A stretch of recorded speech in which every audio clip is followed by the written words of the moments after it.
clear. Is there anyone in this room who is not sober besides me?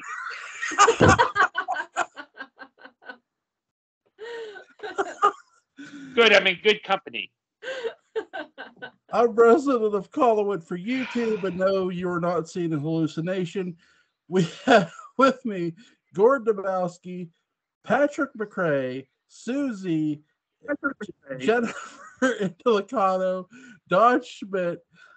We're here to talk about what we would like to see, or in Mark B. Perry's Dark Shadows. So, ladies first. Jennifer, what would you like to see? Oh, wow. Well, I listened to Penny Dreadful's latest podcast, and I thought it was a really good point someone brought up that they've retold the story. I think they said 4 times, if you include the Depp movie, and that they didn't want to see the story retold because obviously that's not working. So I'm pretty much down for anything. I think I'd like to see the original cast members incorporated somehow into a story that acknowledges the past, of course, but moves forward in a different direction and talks about the family members that are around now and what they're experiencing. Yeah. Susie, what would you like to? Oh, that's really cool. Well, what I want to see is I do want to see how a lot of what we've already seen, because that's what I fell in love with the story from the very beginning. So yes, with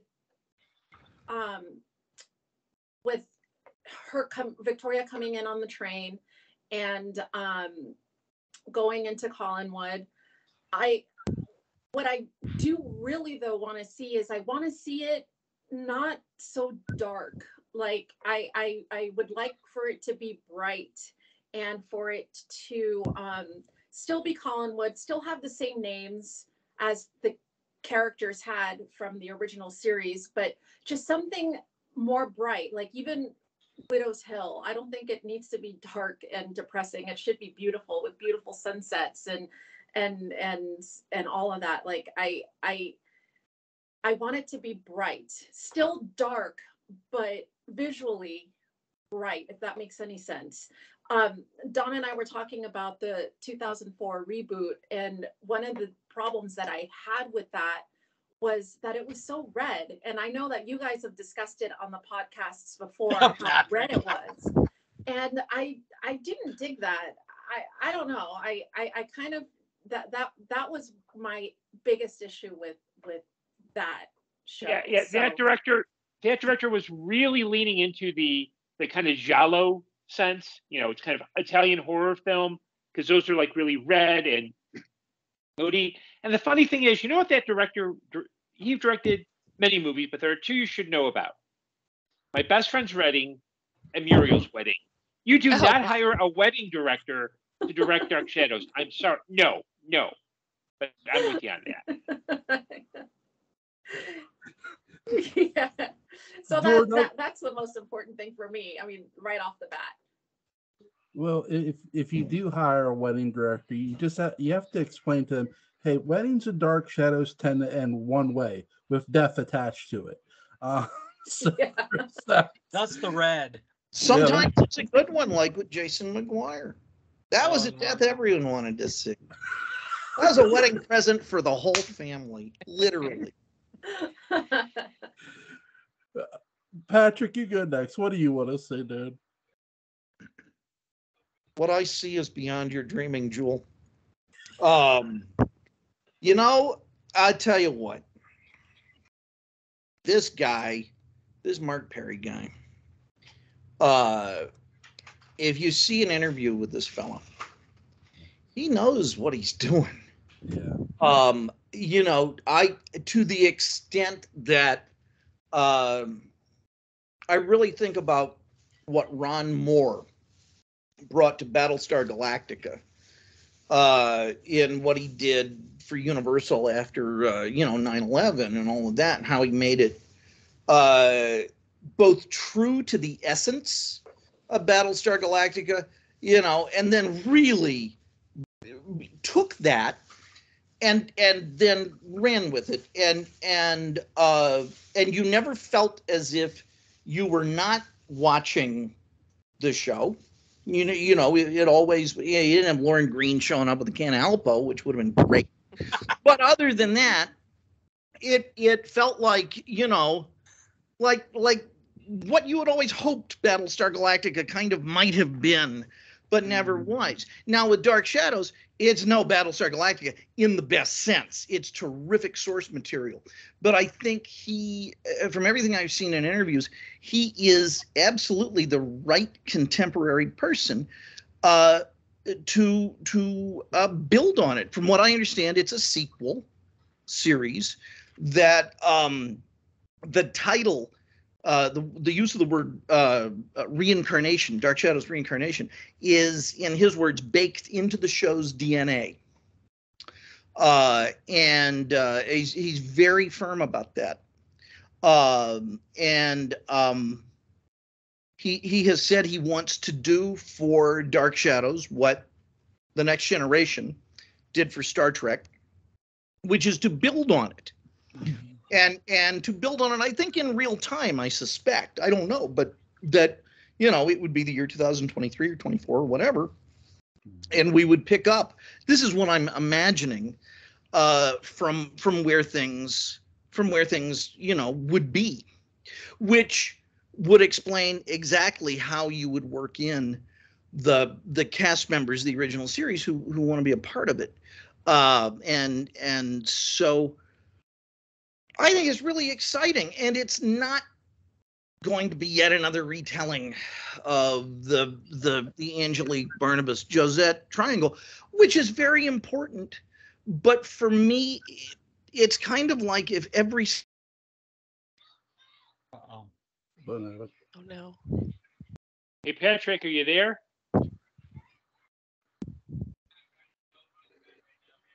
What happened?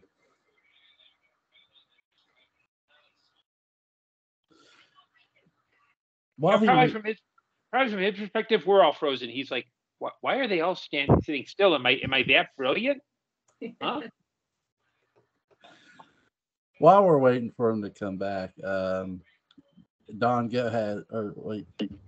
And that's the big secret no one is supposed to know about. Is this a secret that involves the bear punching? I said it all once. I'm not going to say it again. I just wanted to make sure. Master plan. Oh my God. Don, go ahead. I have a list, but I'm not. Since this is just an intro, I'll start. I would like to. This is what I'd like to see. I don't know if this is like commercially, what they should be doing, but this is what the show, I guess, is about. What we individually would like to see, and what everybody said, Jennifer and everybody else. Any surviving cast member, even if they had small parts. I mean, and I know I'm going to. I hope I don't get grief from Patrick and Gordon. Even if Craig Slocum was still alive, anybody that wants to participate in this, get them on this show. Because I think I'm the only one here that saw the actual last day of the original broadcast of the last show here. I want the baton. I know it's cliche. I want this baton passed, and I want every living actor that wants to participate to pass that baton, give them the chance to do that. I feel very emotional about this.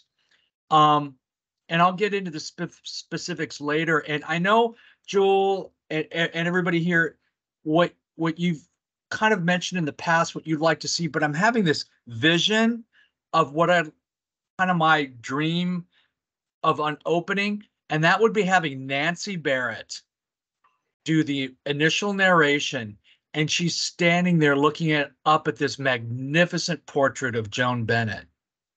Aww. Because Joan has to, it's just me, but to me, she's such a towering figure, and she basically kept the Collins has almost disappeared, and she kept, pardon my French, the shit going despite everything. So to me, Elizabeth Collins' daughter's memory looms large. And then we go from there. Yeah. And where the story goes, but I would like to see this beautiful, in that black dress that she had and the pearl. I would love to see her presence at the beginning, and then we go from there. And yeah, there could be a portrait of Roger too, because we have to give him his due. It's over the liquor cabinet. What's that? Yes, liquor cabinet. With a little, you got to have the brandy and the snifter, the real snifter, not the prop snifter that breaks. But but I have other stuff to mention. But I'm going to start with that. But I think it's crucial, and I would like to. I'll just add this at the intro. I don't know how they wing it, but you have to keep the original Seaview Terrace as the exterior. And I'll have more comments about that, because one thing, and especially Patrick, I've been involved in other broadcasts and stuff, but what is Seaview Terrace? What is that exterior? It's a theater set. And it is so integral to that show. When you see that, you think of everything, like the movie said that came out this year, everything all at once. And it's I don't know how they wing it. But Mark B. Perry's going to be the showman. He'll figure it out. So that's my initial thoughts. I have other thoughts, but I'm starting with those. Gordon? Okay. I guess what I'd like to see, a couple of things. One, John Noble. If there's a Stokes character, he plays it. If not, that is the hill I'm going to die on. John Noble's got to be part of this. Who's John Noble? He was in Fringe. He was Holmes' father in Elementary. He's one of those. He has a very rich, kind of craggy voice. You've probably heard him in animation. He did one of the voices on Star Trek Prodigy. Okay. Okay. I'd like to see kind of an integration of like different, Dark Shadows was good at integrating like different kinds of Gothic horror and literature. I'd like to see them kind of pull from a much wider array for their storylines. Like Robert R. McCammon wrote a novel called Usher's Passing, which is about the Usher family called the House of Usher, but they're arms dealers in like the 1980s. So I could see doing a Collins family where the patriarch is a family that's falling apart, but the patriarch is maybe a tech bro. So it's, for example, it's David or David's son. Right. I think the other thing that I would like to see, it's something that I really enjoyed about, when we talked about the Adam Dreamcurse storyline, I kind of like that mix of both the people in the castle and the kind of townspeople. I'd like to see a lot more, like we're focusing on the Collins family, but I would love to see how that has affected the greater town of Collinswood. Like is the Blue Whale still there, or was it replaced by a Starbucks? Yeah. That would be interesting. No. Yeah. It was replaced by the Starbucks that serves liquor, dog. That's what it was replaced by. Which would be fun. I'm gonna borrow a quote from a friend. Shout out to him, John Felt Betancourt. When I interviewed him for when he did Return of Dark Shadows, he said something I'll never forget, and he's right. The Collins family, the best representation of them when they're gone, is something Dark Shadows used time and time again. Portraits. Yes. And he's right, 1000%. What's the mention here? Jeremiah, Isaac, and you see their portrait. Barnabas, you see his portrait. Portraits are a part of the storytelling that is Dark Shadows, and I think that's something Mark B. Perry will definitely use. What I would love to see is what exactly, because Victoria Winters' daughter or granddaughter may or may not be involved in this. What exactly, not just as her function, but is she's got to be more than just a governess, because we had that with Dark Shadows many times now too. She's got to be, she can have a secret of people not knowing who exactly she is. That's fine. You can have that intrigue, but what's she coming there for other than to be the governor? Is she coming to stick the knife in the heart of the family? Is she coming for some sort of twisted revenge? Is she coming for something much more deeper than that? Does she have some sort of supernatural power that we're unaware of? Who knows? Jewel, can I throw something in here? Sure. You know, Alexander is still around. I know here's So there's no, I mean, this is not me. I have no knowledge of any of this, but, you know, I mean, the daughter's great, but Alexander is still around. And, you know, wouldn't it be interesting if, you know, Liz's will is being read, and, you know, all the Gollins are really excited to see who gets it. And guess who? See, it's Victoria Winters, and you know, she shows up back from, you know, her dysentery adventures with Roger Davis, which is just a book title I would like to read. But you know, she shows up back from the Old West or wherever it was that she was, you know, just in time to take over the house. Joel, I was thinking the same thing. That one of the cast, obviously my dream cast, get Alexandra back at some point. I mean, we were all talking about bringing back Barnabas, which that's fine. But to me, Alexandra coming back, and the only storyline that was never resolved was her parentage. And I just see that as a boom. I mean, that's a Patrick, I agree, that is a no-brainer. I think. Well, I think that's the dramatic role that Victoria Winters' granddaughter plays, is that she's looking, because the story of Dark Shadows is about a woman she's brought to this strange house, but she's also trying to look for her past. Yeah. She's been getting money from someone from Collinsport. She's been hired. So, yeah, and she's never found that past. So her granddaughter is the one who kind of seeks out, okay, well, my grandmother told all these stories. I don't know what's going on. And she comes in, and I'm going to say something that's going to be a little controversial for this group. I think that original cast members should be used as Easter eggs in terms of surprises. With the Next Generation, they really held off on the hardcore Star Trek references to the old series until late in the season. And this could easily be what I don't want is to see, oh, hey, look, here's David Selby. Remember him? Or, hey, look, here's we don't have to worry about Craig Slocum because he actually passed away in the late 70s from insulin shock. So, but you know, you don't want to just throw people in, because the whole point of this is not just to get the people who already like the show. It's to get the people, you want to get new viewers. Yeah, I think if you're gonna get,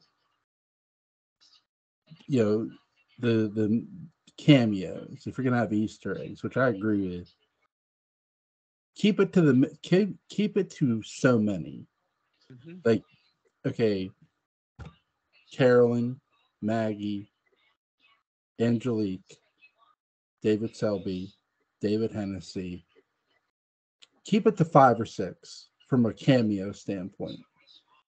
Because well, I would argue it's not so much the number, it's how you use them. No, that's what I was going to say, that you can't use them, like, to use them all in like the very first episode, forget about it. That's just insanity. Space it out far away. I agree with you that you absolutely should do that. Encounter at Farpoint. Who do you get? You get Lennon McCoy. You get Dr. McCoy. You get Bones. And his scene is so brief, but yet so touching. You get it. It's a slight baton pass, but it's just enough of a baton pass that you go, okay. Jewel, this isn't about those characters. This is about a new set of characters. DeForest Kelly's dead. You're not going to get him in this. Well, no, yeah, I know. Yeah. No, you're insisting that DeForest Kelly appear in this as Dr. McCoy. Yeah, I don't get where that's coming from. Thank you for being the voice of reason, Patrick. Because I'm like, Jewel, what's going on here? What's as the long first as they story? bring in Anson Mount as Captain Pike, I'm happy. Kind of sort of saved Discovery a little bit. You know, maybe that's it. especially if he has that hair, the Jimmy Neutron hair that he has as Pike. Love that hair. Mm-hmm. Everybody loves Anson Mount as Captain Pike. Bring back Pike. Yeah. Here's my Pike impression.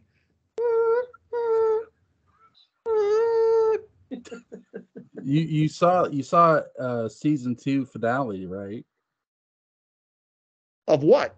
Of Strange New Worlds. Yeah, sure. Okay, good. Sure, We'll the have to- Gorn invade Collinwood. There you go. We'll have to cover that here soon. But go ahead, Susie. It's your turn. What? No, I didn't raise my hand. I was just Oh. scratching.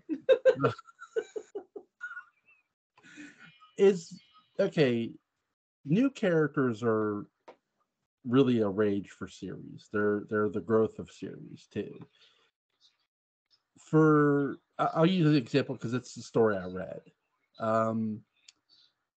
Out of all the main characters that I counted from the original series, where I read John's story, he had literally 5 or 6, and he spaced them out so well. He had a lot of new characters.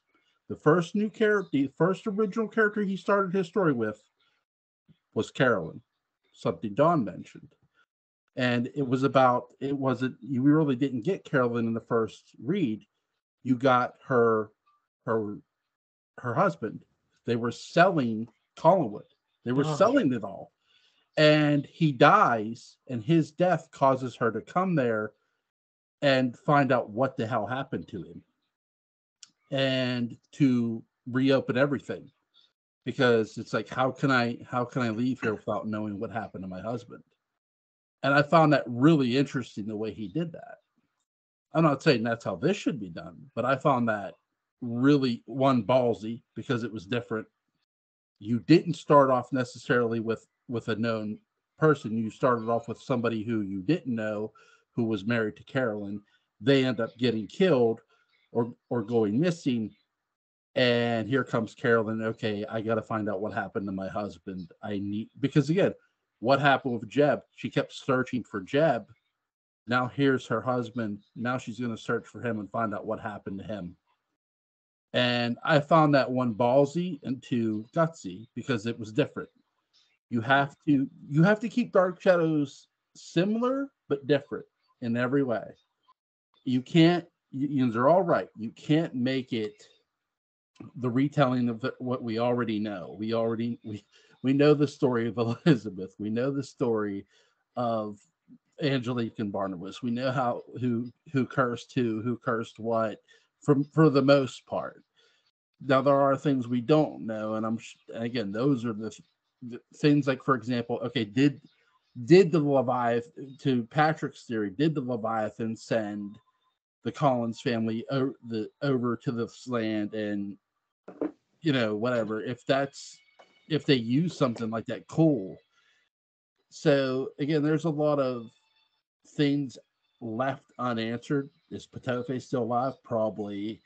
Are we ever going to see him again? Who knows? We may or may not. But it's also the new enemies that the Collins family could make too, that we don't know what Mark B. Perry has in store there, and I'm dying to find out. And hopefully we'll get to see this series soon. But Jennifer, you go next. You go ahead. I don't know that I really have that much to add, but I mean, you could really start anywhere, because there's so much wonderful material with the series. Yeah. But I do like the idea of the original cast members being Easter eggs. I think that's a great, slowly introduce them over time. That way you keep those of us who know the story interested. Meanwhile, you're also introducing the new characters, which is what's going to grab the new viewers and keep them interested. But in the interviews I've seen with Mark B. Perry, he does really seem to have it all planned out, but he just gives very little detail, and rightfully so.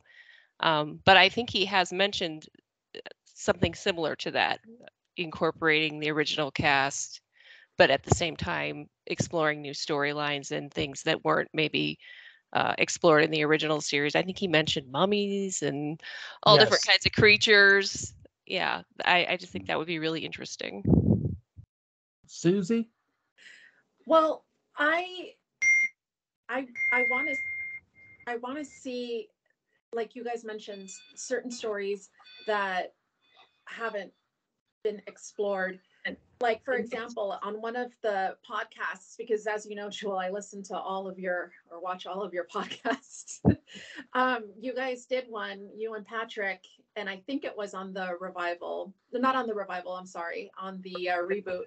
And Patrick asked this really great question, like, what did David do that got him like pulled out of school, or like that got him to need the governess? Like, that was never asked, or that was never answered. Like, we knew that he was a troubled kid, but was there something specific that he did so that now, she needed to call or get Victoria to come over?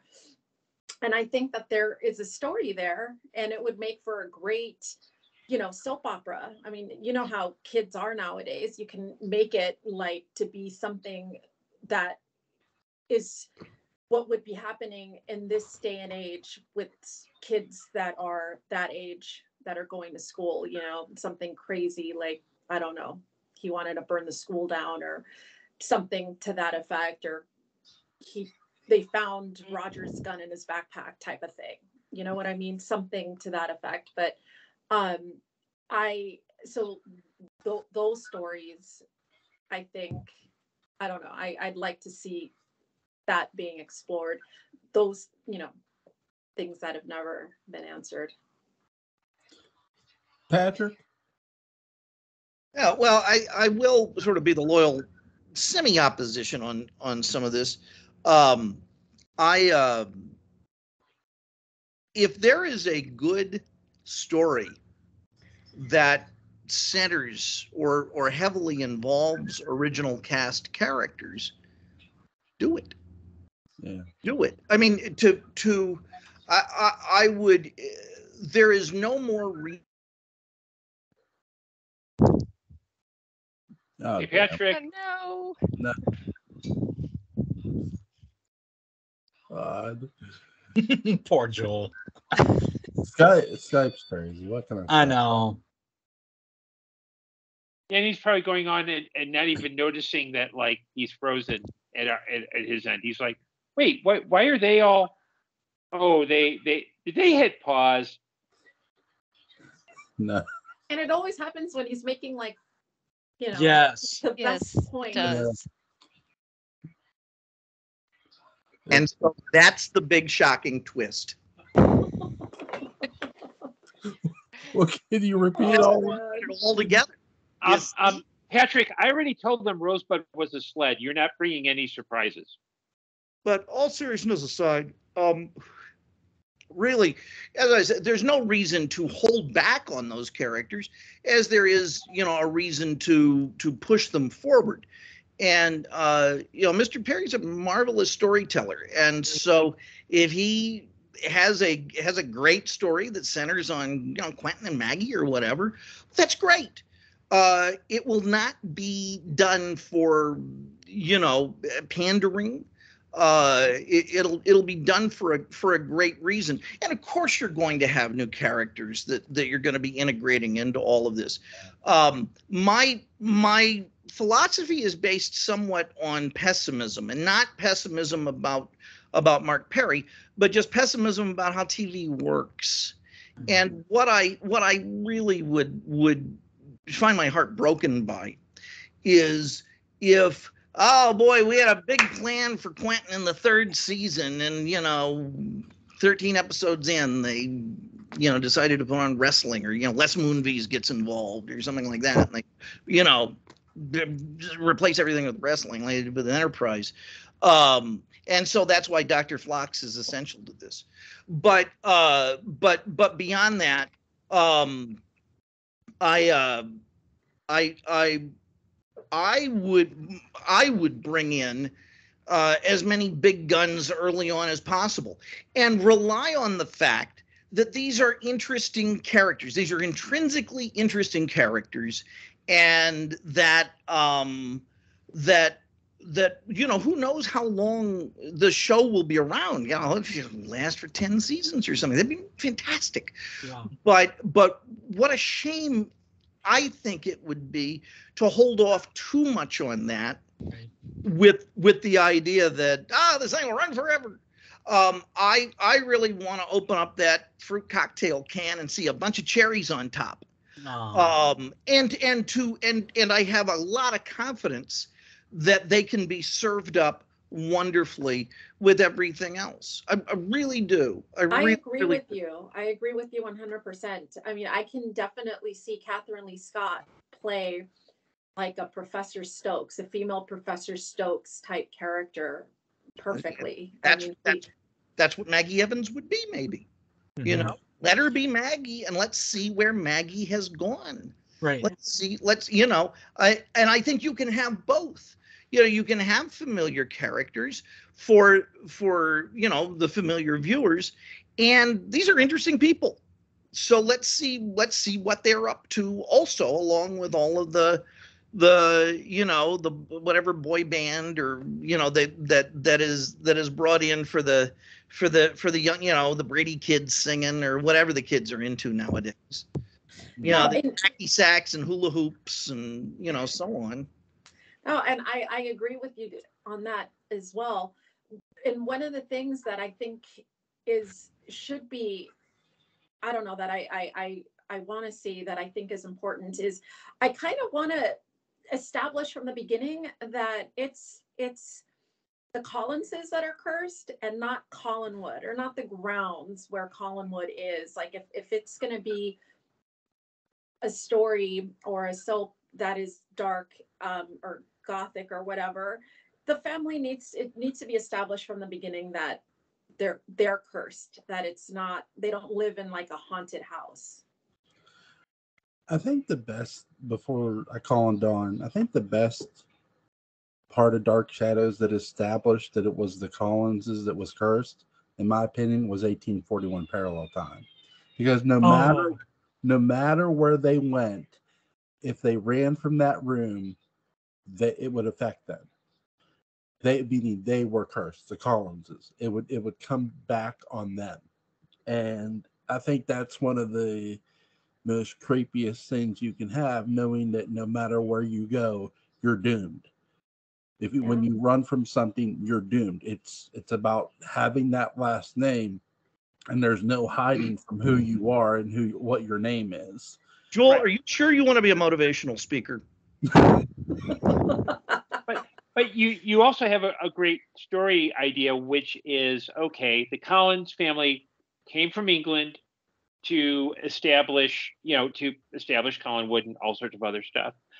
But wouldn't it be interesting if, as part of their storytelling, they find that the original curse wasn't Judah Zachary telling Amadeus, hey, yeah, I'm guilty of witchcraft, but you know what? I'm going to curse you anyway because I'm a petulant, egotistical dude. But what if they find out that A, there's actually something that happened in England that started this whole thing off, but B, there actually is the English side, it's the English side of the Collins family, and they're talking about, they bring up Barnabas's name, and they're like, Barnabas? Who? There's no Barnabas, we checked our family tree. No, we went on Ancestry.com. That would be a very interesting because I'd like to see them explore the lore, for lack of a better word, where it becomes as much about, because the Collins family, we only have small segments of history. Like, we don't have like a much broader, and now you have a much broader palette to pull from. Yeah. Dawn? Well, I guess maybe this is a little, I'm getting in the technicals, but I never thought this would happen, but I think I'm holding out hope that they could get somehow David Hennessy involved And I'm hoping, because Patrick, I think you were involved, weren't you? You were involved in the Christmas Carol, weren't you? Little bit. Yeah. Hmm. And even because I know David Hennessy has a second family down in Panama and he's an entrepreneur, but maybe they could at the very least get him on a Zoom with Carolyn and get him involved that way. I don't know, when David Hennessy was playing Tiny Tim, I lost it. I went, oh my God, this is a miracle. I think David Hennessy was an amazing actor. He's really a smart guy. He's really accomplished. He's kind of turning, you guys, it's so weird because he's kind of in real life turning out to be the heir of Collinwood, because he's this fantastic businessman entrepreneur that's made a lot of money.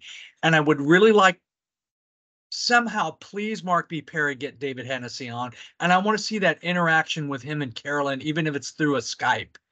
And there's another story idea where, okay, maybe David's the grandpa and the parents are out doing whatever. You've got a college child who misses their grandpa, no parents. So they talk to a young girl who's dressed in 18th century clothes named Sarah. And that would be David Hennessy? Yeah, that would be David Hennessy. Yeah, you set up the parallel. It's classic television storytelling. I would also like to do, now that we have CGI and we all know it burned down in 1969, I want them to recreate the old house. And there has to be a base here. And I think, Patrick, you and Jewel were talking about Cy Tomashoff, build on those sets. Now it has to be something similar, because that's kind of what we're expecting, but I'm excited. I'm really excited to see it. And like what what you were all saying, I've heard Mark B. Perry, and I trust him. He has the street cred. He definitely did not like the 2012 film. I think they were, I really trust him. And as far as storylines, maybe The Mummy. Dan Ross did one of the novellas was on The Mummy. They could do something about The Mummy. I mean, do we go back to some of the old Universal monsters? Do we do an Invisible Man? I don't know, but I definitely think that they should think about, doing The Mummy. I think those were. I think those were. Oh, and as far as what Susie was saying, making it brighter, do we go back to Essex, Connecticut, and do we use some of that exterior? I like was it you, Gordon, that somebody was saying, we want to see how it's affected the town, and let's bring the town back in, because like you were saying in a lot of past podcasts, Patrick, Collinwood got more isolated, and we never saw the town. It just became about the house. And I would like to reincorporate the town, because I think that would make for a better show. Yeah, and plus you just have, now you have a really good piece of lore for the current show, which is the townspeople look at Collinwood and they're like, don't go there. That place is cursed. Whereas we know it's the family. And I would also love, talking about kind of whether the house is cursed or not. One of the things I'd love to explore, and it's really deep lore, is, in Dark Shadows, we all know that Joshua built Collinwood when Barnabas and Josette were getting married, and the family chose to move to Collinwood while Barnabas and Josette got the Holt house. And it's like, well, for a guy who's basically marrying off his son for a business deal and there's financial issues, the question is, why was Collinwood built in the first place? Is it, you've got the Leviathan author, so is it altered? So is it a case of like Joshua was a secret Leviathan agent? Or my personal feeling is you've got a Quatermass in the Pit type situation where they kind of built it on top of a kind of supernatural power source. Or kind of like Ghostbusters, it's made of stuff that attracts supernatural energy, so that you have another piece of. It's why you end up with things like parallel time rooms and mystical staircases, and Roger having the superpower of crushing brandy sniffers in one hand. There you go. It's the yellow sun. He couldn't do that under the rays of the red sun. So you're thinking of Burke Devlin.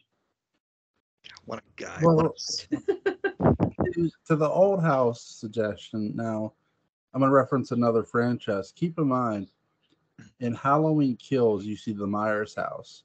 Now, that's not the Myers house that they use in Pasadena, California. What that is a replica house that was built in North Carolina. That's where they filmed it, by the way. That's where they filmed Halloween Kills, is in North Carolina. That was their Haddonfield. So they used that, and that's probably the reason they filmed there. They had intent on using that house because it's pretty well known that the person who built that house was a huge Halloween fan. He built an exact replica of the Myers house inside and out. Now, what you could do instead of building an exact replica of the old house, and as crazy as this sounds, is you could use the old house from House of Dark Shadows. That looks close enough on the outside. Yeah. I wouldn't mind them doing that if they wanted to. Again, I know money's going to be a thing. So depending on what they want to do, I'm fine with, as long as if they have the budget to do it, great. If it's like I mentioned, hey, if you have the money to go out and buy Seaview Terrace, buy it and use it. But we live in a world of digital wonders.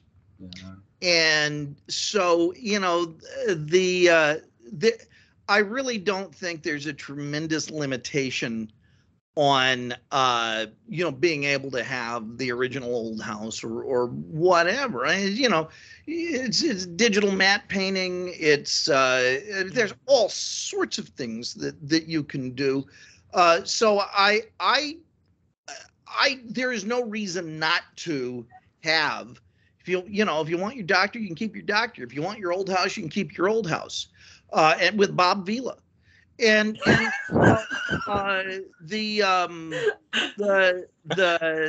which is following Outer City Limits, another PBS hit. But that's taking us way back. The thing I would do about Seaview Terrace is this. Because we only saw the house from certain angles, those couple of slides that they reused. Collinwood does not exclusively equal Seaview Terrace. We only know that one side of it looks like Seaview Terrace. And so, what the rest of the house looks like is whatever they want. J.J. Abrams did something really smart when he made Star Trek 2009, in that whenever you saw the Enterprise, you never, very rarely until the end of the movie, you really never saw the whole ship at once in the beginning. You saw sections of it. And that was done so that you really appreciated the immense size and power of this. And so one of the things with Collinwood, of course, you're going to have, CGI drone shots and all sorts of stuff. I think of that. Certainly that's how I would do it. But I would never show you all of the house at once, so that when you want to, suddenly there is a geodesic dome that was built at some point in the 20s or something on one side of it, that an arboretum or something that they never had a need to show, or whatever, that Collinwood can be the Collinwood that we remember and still have a lot of surprises to it. I love that. Yeah. I do too. That's great, Patrick. Here's a question for you guys. Because we don't know how Mark B. Perry's going to do it, but how would you all bring back Barnabas Collins? Who wants to go first? I'll go first, because I would. The way what I would do to kind of set up that he's no longer there is, we have our portrait room. So we go through, we see different portraits. You have the shot that Susie suggested of Carolyn looking up at a photo of Elizabeth.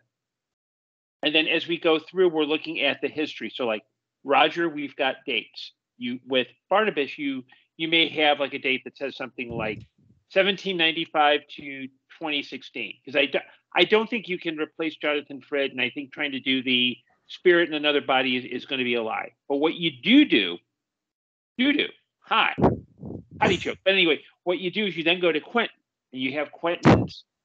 You have a portrait of Quentin as a young man. You're not using we know the Delaware tape portraits elsewhere. You see that, you see dates 1871 to, and it's blank. And then the camera turns, and it's a full on David Selby as Quentin. Mm.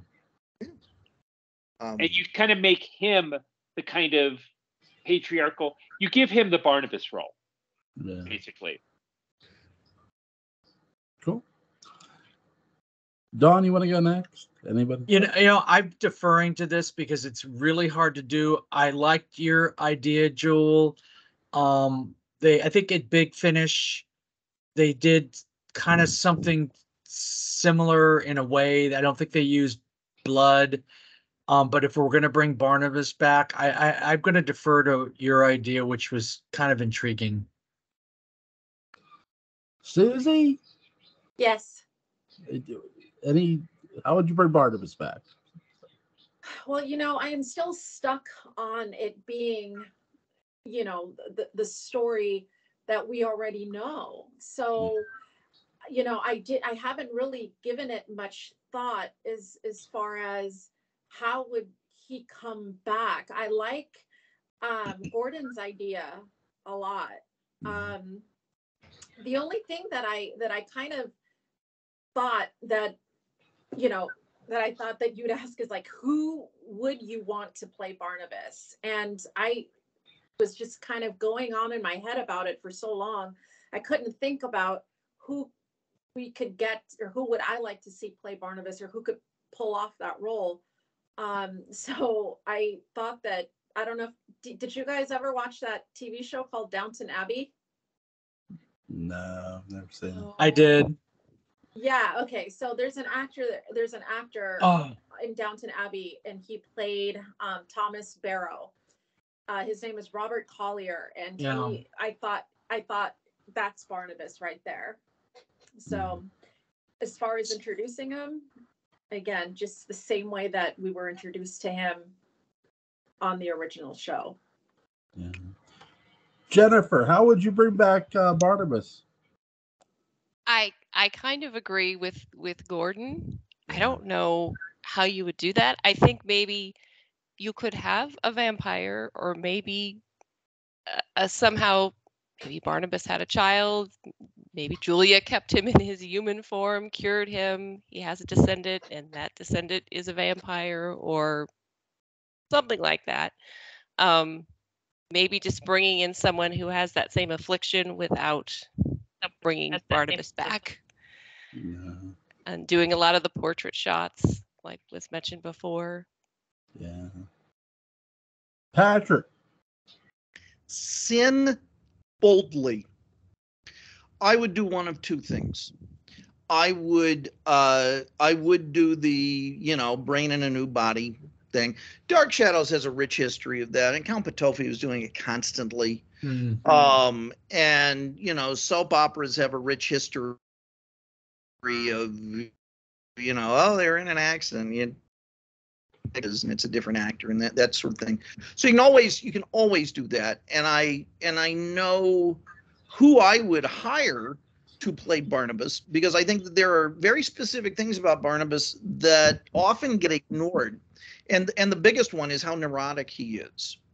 And that he is still this fish out of water character, trying to, sort of trying to fit in. And even after all these years having trouble with it. And of course, Jonathan Fritz, of course it would be a different actor, and the brain switcheroo thing or whatever. I'd get Bill Hader. Bill Hader has a marvelous face and is very funny, but if you've seen Barry, can be very, very, very serious. And I think, Jonathan Frid was an actor who had a wonderful sense of humor. Mm-hmm. And that came out in a lot of subtle ways. Having said that, we have a writer's strike to get through, and we have to see what networks are around after that and so on. So this is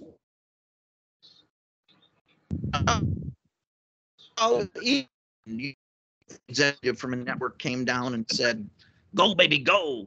You're still looking at a year or two, off. I think probably with casting, pre-production, and all of that.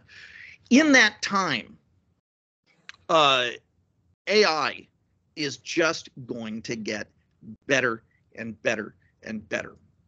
And when I said sin boldly, if I were to do it, I would absolutely be paying the Frid family some serious money. And I would have, this is going to sound really cheesy, but then go look at The Mandalorian, go look at Book of Boba Fett and how they handled Luke with that very successfully. And that's with technology that's now a few years old. There you go. That's with technology that's a few years old. Why deny us, if you can do it technologically really well, and this is several years into the future that this would be, done, I imagine.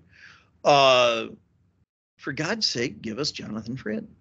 Give us that, and if you can do it, you can do it with that. And I think there is something to be said for out of hell with it. They want Barnabas, give them Barnabas. If we can do that, let's do it. And with what can be done with voice synthesis and what can be done visually just now, building on top of that, yes, why not? Why not? Because one or two things is going to happen if you did that.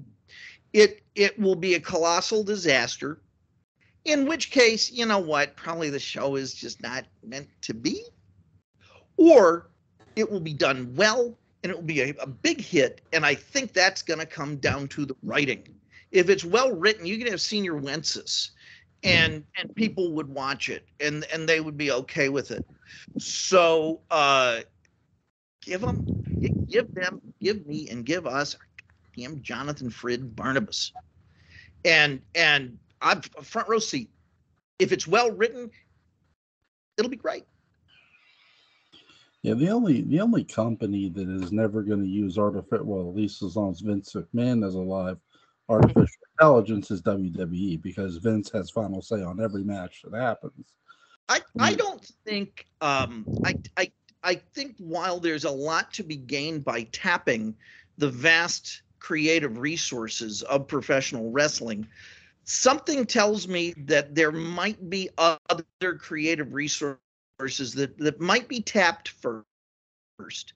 So the wrestling community's hesitation to join in on that is not, I think, a salient worry that we have right now. Mm-hmm. I'm just going out on a limb. I could be wrong. I think again, bringing Barnabas back is going to be a double-edged sword for fans. Now, not me personally, but because I think, again, I love Jonathan Frid. I love what he did with Barnabas. I could see your point of paying the Frid family money and using artificial intelligence, using CGI. You're right. It not only worked with Luke Skywalker, but it worked really well as well in what was it, Rogue One, when I think it was Peter Cushing. They used see, that was 10 years ago. Right, and that's the thing too. That's another. So I could see them using CGI again. There's a lot of people who I think could play the role. Adam Driver would be one. I forget the guy's name that I've said from Gotham. Lord Robin Taylor, I want to say is his name. I could be wrong. The guy that played Penguin. But again, whoever you get, if you actually go out and get an actor, have them watch plenty of hours of Dark Shadows. go from there. But it's always, I think, no matter what you do, even if you do CGI, I think it's going to be a double-edged sword no matter what. I think that's going to be a very recasting, especially like if they have to recast one of the, like even for cameo, an original member, it's going to be very, very, very touchy subject, and I've run across that in groups. So. Well, if you do revive Barnabas by CGI and AI, there's a couple of ways you do it. The first is you don't make Barnabas like a regular character. Use him. You pay the Hall family for Grayson Hall. You make them the two ghosts that are haunting Collinwood in the season arc, because we know that you always have the male female ghost doing things.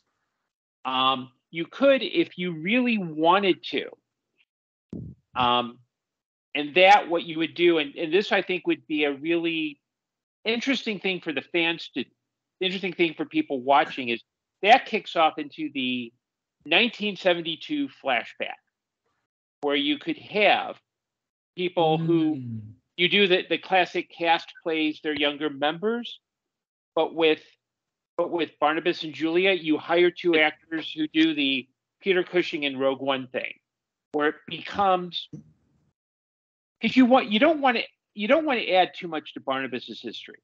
I think there's a really good gap where you could wonder what actually happened to him, and I think turning that into a pivot point where we know that he's no longer just the driving force in Collinwood. This is the next generation, pun fully intended. But he becomes the way that a threat is expressed. And I think by doing it that way, it becomes not just newer fans who are like, oh, wait, there's a whole 1970s section. But there's also the appeal for older fans of, yeah, you're going to get oh, that dude is not like Louis Edmonds. Oh, no, that person is not like Craig Slocum. That person's not like Nancy Barrett. But I think the Barnabas and Julia really would, even with AI at that point, I think would really give it a nice little, a nod to classic Dark Shadows fandom without being it wouldn't be like, and I've seen this all the time in certain franchises. It's like remember this? It's a thing. Wink, wink, nudge, nudge, say no more. Here you've got like the potential for storytelling. Mm-hmm. Yeah. I agree. With Angelique, what are you doing there? Are you recasting? Are you CGIing? What are you doing there? I'm voting for recasting. I think, yeah. I'm voting for having someone cast to play her descendant, whether it's her daughter or her granddaughter, because again, it's easy to do the fanish thing, which is, oh, let's throw this person in and this person in. If you spread them out and think about what purpose are they serving in the story, I think having Angelique's offspring, male, female, transgender, whatever that person character turns out to be, one, you've got a way to create like generational resentment. Angelique was scorned, but their descendant is angry because the Collins family treated their family like crap. Oh yeah, I love that. I freaking love that. Yeah. Yeah. And you could even, if you really, really wanted to, have her be, there's one last name, and I know one of you is going to answer it, but not you, Patrick, because this is too easy. There's one last name this descendant could have that would be instant trouble for the Collins family. What last name is it? Burchard. Sorry. No. Blair. Devlin. No, Patrick, say it. Trask. Oh. Yeah. Of course. Yes. Oh, that absolutely. Oh. Yeah. For one thing, Star Trek is a great analogy and a bad analogy. And one of the reasons it's a bad analogy is that you have so much of Star Trek is about Starfleet. And you can say so much about Dark Shadows is about the Collinses, but let's face it, Barnabas. It's Barnabas. Who saved the series? Barnabas. Not to say you can't have other Collinses, and God knows we love Quentin and so on and so forth, but everything ends up being seen somewhat in the context of Barnabas. And so, I would not really be wild about a Dark Shadows that held back from giving me that character. I want that character. That to me is Dark Shadows. For me, vis-a-vis Angelique, I think one of the great poignant aspects of a show that I would do is that Barnabas shows up occasionally or has been showing up occasionally every few decades, maybe not aging a lot because he's been spending the past 50 years of our time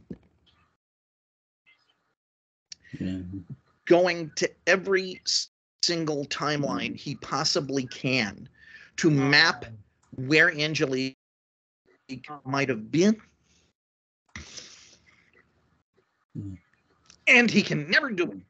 And it has just, he is not broken, but at a certain point, he has to concede there is no child for Angelique.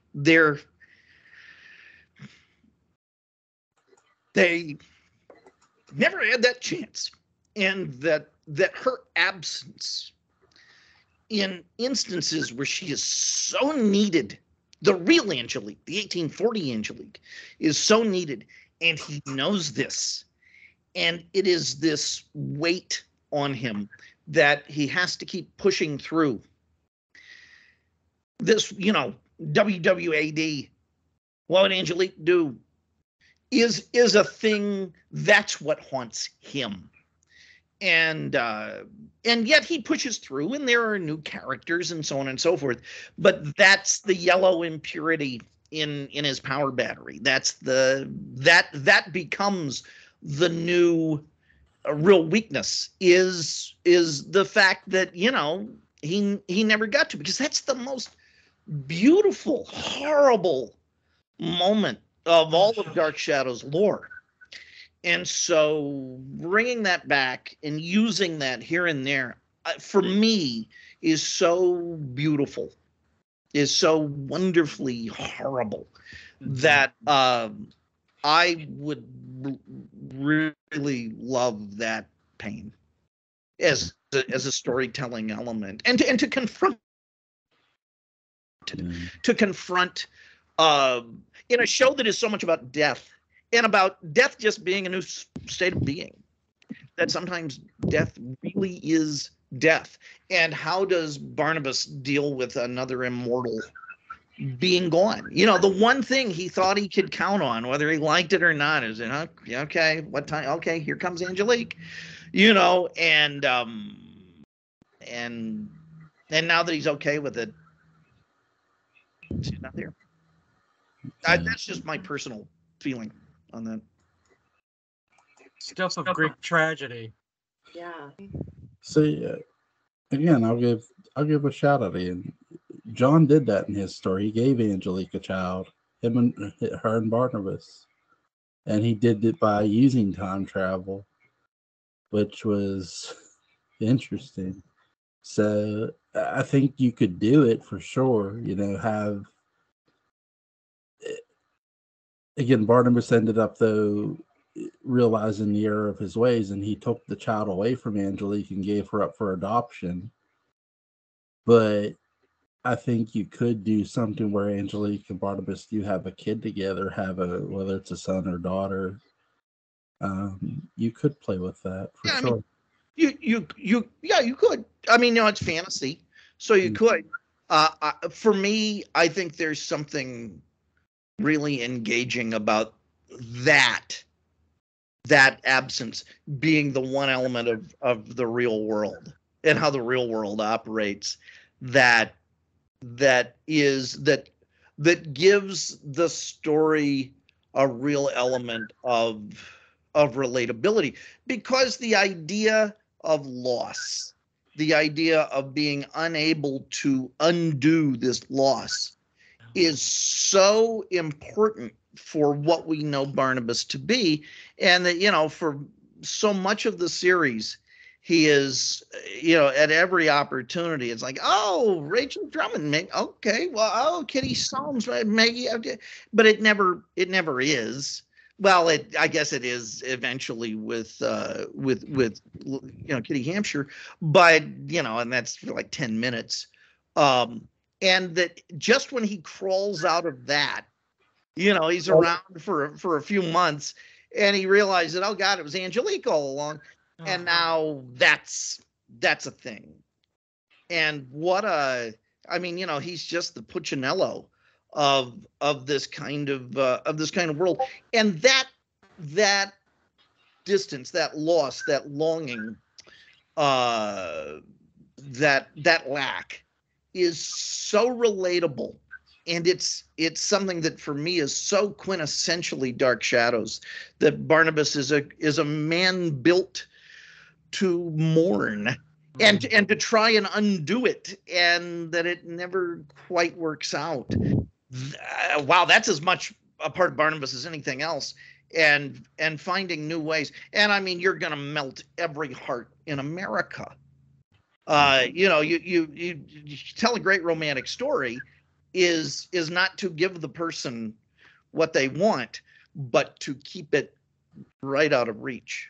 Because when somebody gets the love of their life or whatever, what a smug SOB. Who how tiring. That's not the stuff of legends. It's what's outside of reach, but you keep, it's at the beginning of Daybook Unbound. There's a quote that I have very specifically, because it's all about Barnabas. It's a Robert Browning quote, which is, I'll have the Asiago bagel. But also it's a Browning quote, a man's reach should exceed his grasp, or what's heaven for. Mm-hmm. I think too, like when you look at Barnabas, if you're a woman and you're going to date Barnabas Collins, make sure your life insurance policy is up to date. It's not going to end well. Maybe he was just naturally cursed. Maybe it wasn't Angelica cursing. Maybe it was his own conscience cursing him. It's real life. It's just these things happen in real life. And that's the real kicker of it, is that maybe in this case, it's not the supernatural entirely. It's just life is hard. And we watch soap operas sometimes to see others navigating the difficulty of life. And so we don't feel alone when we navigate those things. Mm-hmm. Yeah, sure. Is there, let me think. Is there something specific, like a character, we know, maybe a new enemy you'd like to see in Mark B. Perry's Dark Shadows? Susie? A new enemy. Gosh. No,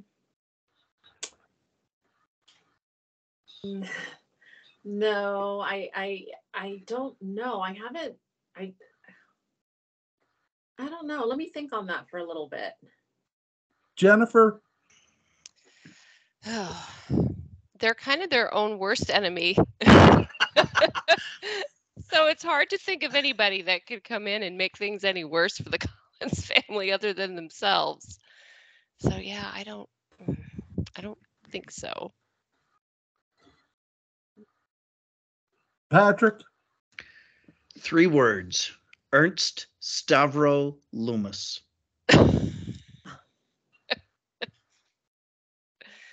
I don't know. I mean, what new character, what new enemy do I want to see? One I don't know anything about that Mr. Perry wants to throw at us. Yeah. I'm sure he has some cool stuff in mind, and frankly, I don't want to know until it's launched. I kind of want to just close my eyes, let go, let God, you know. Don? Well, I'm thinking of we could go into a Burke Devlin, Mr. Potter cliche, but behind that facade, it's going to be Count Patofe, because that memory looms large. And Dan Curtis, God love him, he left that door open. And 50 something years later, let's let him come back. And it not as Count Patofe at the beginning, but thinking he's one thing, and it's like it could be a cliffhanger where you're like, there's me and Susie watching it. Oh my God! Yeah. Us talking about 2 hours on a Skype about it, but I'm thinking of Count Patofe. That's just me. Yeah. Gordon? I'm on Team Patrick. I want to be surprised because I think at this point there's so much more source material that Mark Perry can pull from. And there's different approaches he could take. One arc might be an X-Files type investigation. Another might be a more straightforward Universal style horror. And it's I'd rather be surprised than try to think, oh, okay, here's what I want. Because Mark Perry's job in this is not to give I'm thinking of a quote from Ira Steven Behr, who ran Deep Space Nine, and I'm going to paraphrase it. He said, "I don't care what the fans want. I'm going to give them a good enough show that they think that they need." Yeah. And I think that's what I think Mark. It's very Dark Shadows is a very easy show to mess up and do wrong. Example: 2004 pilot. Example: 2013 movie. I'd rather he do it right and it be surprising and engaging. And I think I'm more than happy to just go, show me what you got, Mark. Show me what you got. Yeah. A couple of things I'd love to see. Obviously, again, I'm a huge fan of the Cat People, so Cat People. I'd love for him to integrate that somehow in the Dark Shadows, and I think it could be done. Yeah, I'm with you. I want to be surprised in what he's going to show us for sure. I don't want to know until it airs. What's the best danger? The best thing to wonder is what's lurking behind the corner, and not know what's lurking behind it. It's one of the most scariest aspects in horror history. Well, there is one thing. I mentioned this in all seriousness. Because you're all sitting there waiting for me to bring up, Buford T. Justice or something, and that'll yes, do it. But it would be great. Wouldn't be Adam, you son bitch. But Mike Henry, his son, looks a lot like Robert Rodin. I would not want to go full bore and sin like they did with that Addams Family movie, where Uncle Fester is not really Uncle Fester. Because what a waste. Right. But maybe about midway through the first season, Quentin starts doing just the occasional weird thing, like weird even for Quentin. And what you find out is that sometime in the middle of the first season, Count Patofe finally did it. Yeah. He finally made it to the present in Quentin's body. And he was the real Quentin, until midway into the first season. And the big reveal was, remember that Halloween party? Well, and that the big bad is revealed to be Quentin having been hijacked by Count Patofe. And so then a lot of the second season is, David Selby plays a marvelous villain. is Yeah. now, he's inherited Collinwood and he's inherited, David's weird research projects and all of that. But on top of that, we get the quest for Quentin.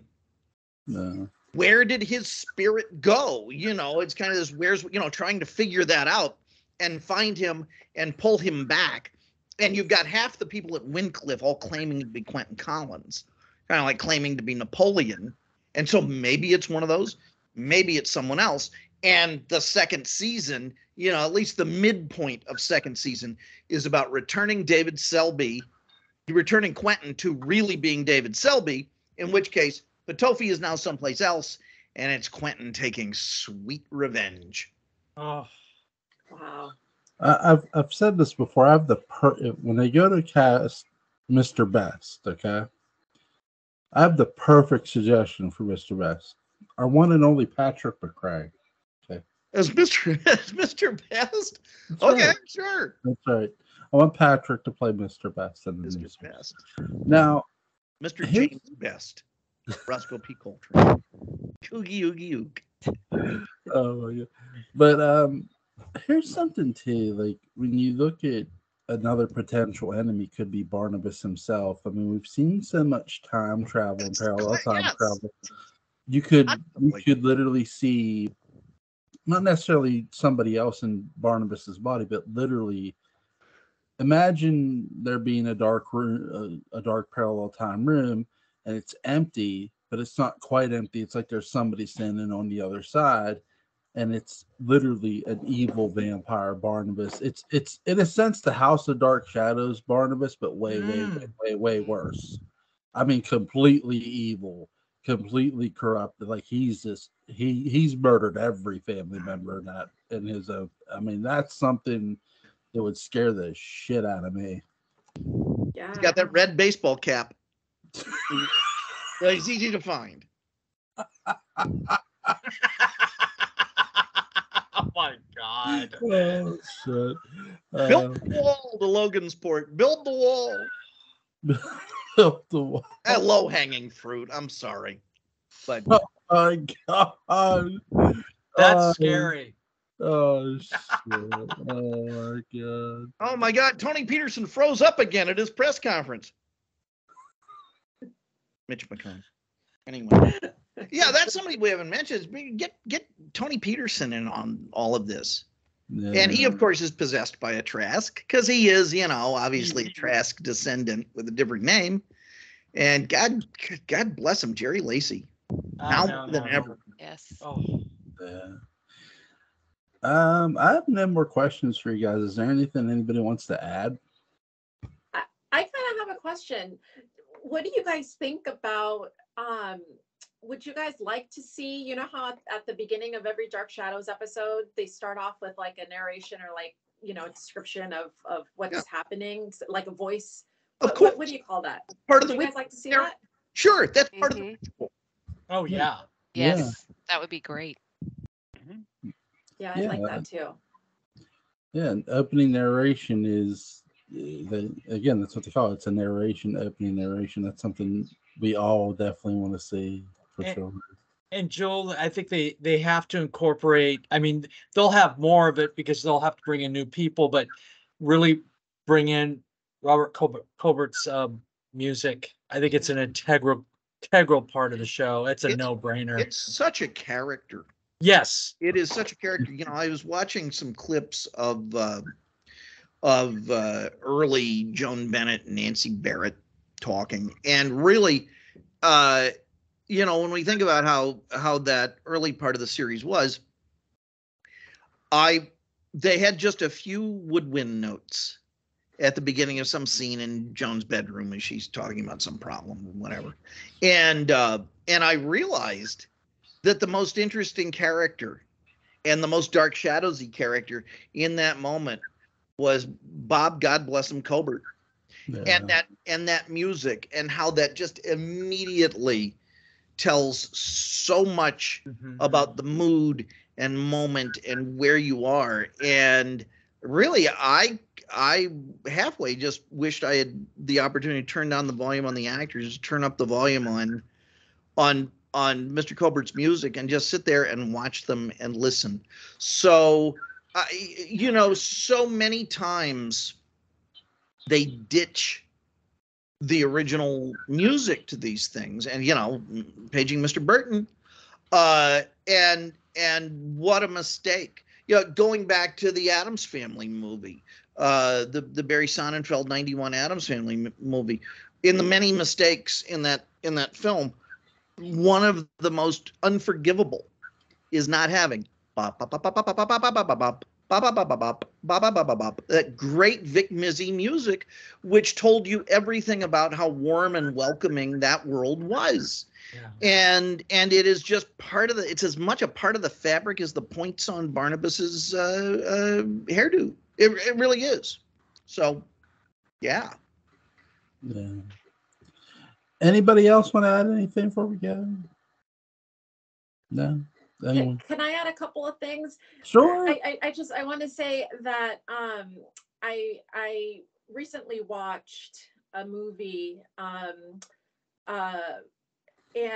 called Loon Lake, and the guy that's in there, he was also in Todd Tarantula, which I know, Jewel, you've watched. I'm not sure about the rest of you guys, but the Ethan Walker and Julian Hillard, they were both in Todd Tarantula, and of course they played alongside with David Selby in both films.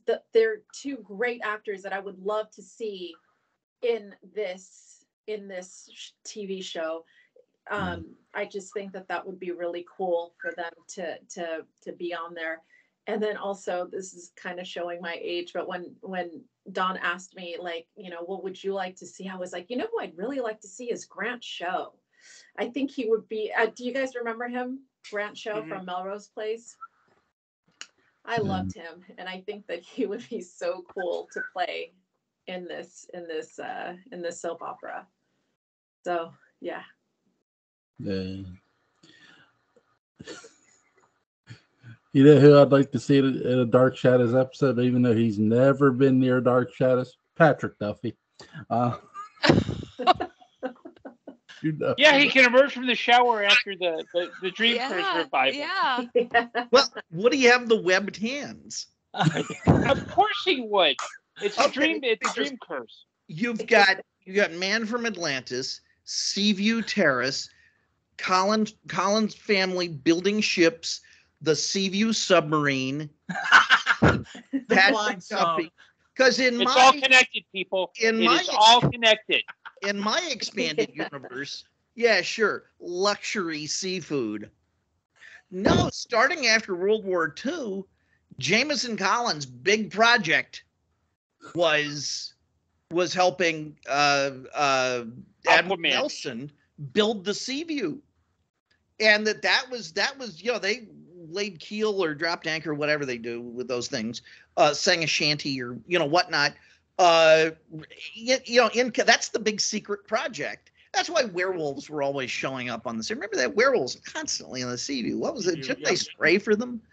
That's right. But yeah, and how can you have a werewolf on a nuclear submarine that never gets exposed to moonlight?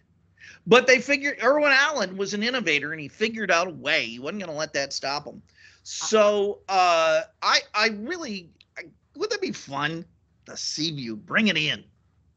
This is a goal. I've talked to Patrick about this. We've got to get Jewel into all 4 of Irwin Allen's TV shows from the 60s, and then we're really going to go to town. Oh, I'm all for, trust me, a shrink ray being unleashed. Maybe Yes. all 4 of his shows. Do what to who, where, Jewel? What'd you say? Name me all 4 of his shows. Patrick? Okay. Really? Land of the Giants, Lost in Space, Time Tunnel, and Voyage to the Bottom of the Sea. I've seen Lost in Space. I already got that. I've seen that. Okay. The other 3 I have to see. Now, Jewel, before we go further, we're not talking about the one with Matt LeBlanc, right?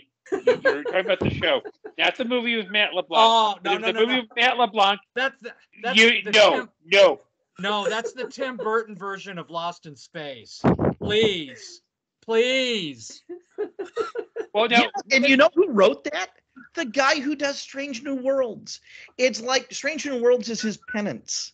Oh my God, help It me. is. Yeah, Yeah, yeah. listen, Who also wrote listen. Cinderella Man, I You, think. you want to know what You I guys think? are ruining Dawn's Friday night. No, they're agreeing. I mean, I agree with them. I mean, no, we're all on this. Yes. It's all good, Susie. I saw the original Lost in Space with my grandfather in syndication. So yeah, I've seen that. I'll I'd tell have to you, rewatch it again, but I've seen it. that movie is why I did not initially jump into the Easter egg pool. Because that had original cast members in Easter eggs here and there, but it was just enough to make me go, why can't I watch Mark Goddard? Can we have some more of Marta Kristen? Or I have to, I mean, Heather Graham's just okay, but let me tell you, say what you will. I know that I'm a puerile and unseemly man, proudly so. But give me Marta Kristen in her 70s over Heather Graham in her 40s any day. I has spoken. he has spoken. Yes. Go check out the Catwoman from the '60s Batman series. That's all I'll say. There's that. So That's that elk, yeah. 4 words: I think Diana our Rigg, Christmas The Avengers, not going further. Yeah, I posted about that recently. On Jules' Facebook page, I said this is a show you need to see, and it was the color opening and end credits of The Avengers. My parents watched it every week. I've seen And parts how of. about Robert Conrad's pants? I've seen episodes of the Avengers. I saw the movie with Sean Connery, The Avengers. Also, They finally got it right. That Sean Connery movie, they finally got the Avengers right. I gotta tell you that it was an underrated movie for its time. I'll say that. But I think Joel, just for that, your penance is to watch League of Extraordinary Gentlemen. It's I've on seen Tubi. I've You seen know, it. you know something weird about that movie? Because it's not a great movie. Right. However, I caught some of it the other day, but some penicillin cleared it up. But seriously, I caught some of it the other day, and compared to the pace and style of storytelling of contemporary cinema, it was like watching Upstairs Downstairs. It was like just this stately, dignified film compared to the salad shooter method of storytelling. Now it actually made me nostalgic. Wow. And that just says what's happened to modern cinema. Yeah. Let me say this about the Lost in Space movie. Number one, Okay. they should not have cast Matt LeBlanc. I mean, I was watching Friends at the time they were casting. You him. can say that about Sure. Friends. Anyway, go on. Well, the sad thing is, Matt LeBlanc is one of the producers of that movie. No, well, that says it all. Hey, listen, I give him points for that. At the time, if you're gonna cast anybody from goddamn television to go in space, DeMond Wilson. you cast Richard Dean Anderson, who was in Stargate SG-1, to play the captain, the veteran. Oh, yeah. That's who you should have cast. He better. But no, they didn't. So they cast Matt LeBlanc, and again, funny actor, can act, but an action look. No, honest to God, you know what happened with the Lost in Space movie? Everybody was looking for the next Bruce Willis. And guess what? So You am didn't I. find his ass. You know, okay. This is way off. We've gone so far off the reservation. Might as well be Brazil. It's 60s TV. It's a theme. But I'll say this. I think Matt LeBlanc was fine in that movie. I mean, the dramatic weight of portraying Don West is not exactly, heavy. It was the script. If you had given Matt LeBlanc's a fine actor. If you had given him a good script, we would not be having this conversation about that. You know, I mean, Mark Goddard is not exactly Derek Jacobi. And I think Mark Goddard would be the first person to tell you that. He's a guy, and Matt LeBlanc's a guy. He's no Guy Williams, but he's a guy. And so, yeah, you're dealing. And this takes us back to what we were saying with Dark Shadows and, you know, my idea for, you know, a puppet Jonathan Frid or something like that, like spitting image or something. It all comes down to the writing. Yeah. Guys, gals, is there anything you want to add before we go? Just real quick, Jewel, you've got to see the original movie of Voyage to the Bottom of the Sea, 1960, Irwin Allen. 4 reasons: Walter Pidgeon, Peter Lorre, Barbara Eden, Joan Fontaine, all in the same movie. Anyway, go ahead. Van Allen belt. The Van Allen belt. I'm wearing one now. Yeah, I am too. They're quite comfy. Oh my! Jewel, you're a Sansa belt man. I believe. From James. I'm a Western Pennsylvania man. That's all I know. You know Sansa belt and gold toe socks, and you're a happy man. I'll see you guys. I'll see Patrick and Gordon Sunday night for the 9th configuration, gentlemen. Links to Gordon Dabowski's Amazon page will be in the description box. Links to the Dark Shadows Daybook Unbound will be in the description box. Go pick that up if you haven't already. For Don Schmidt, Jennifer, Susie, Patrick, Gordon, I'm Joel Sains. Y'all have a good night. Enjoy the rest of your weekend. You too. Thank you. Bye. Bye.